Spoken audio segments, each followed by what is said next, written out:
Եթե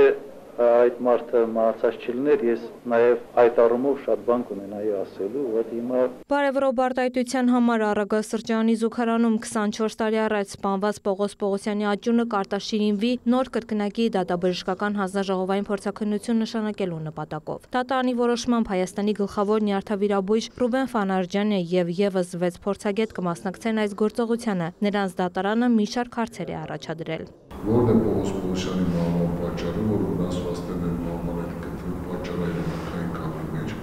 Պողոս Պողոսյանի մահվան վնասվածքները այդ մահվան հետ պատճառային հետևանքային կապի մեջ գտնվող մարմնական վնասվածքները քանի ներմուծության արդյունք են առաջացրել։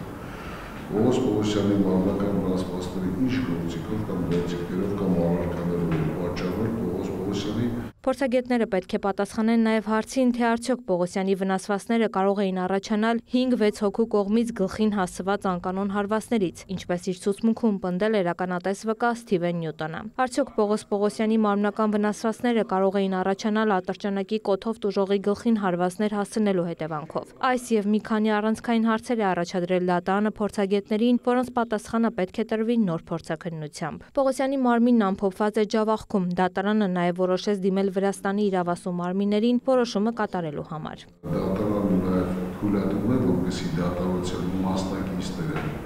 մեղադրողը ըստ իրենց ցանկության տուժող կողմը եւ պաշտպանական կողմը ներկայացնում են նշված գործողությունները։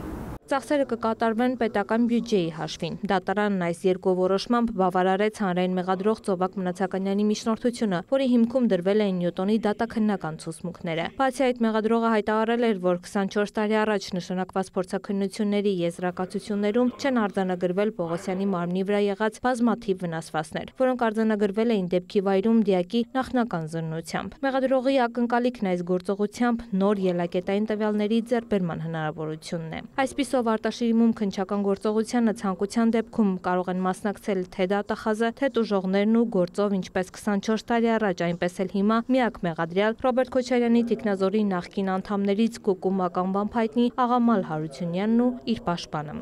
Տաթև Խաչատրյան, Աշոտ Խաչատրյան, լուրեր։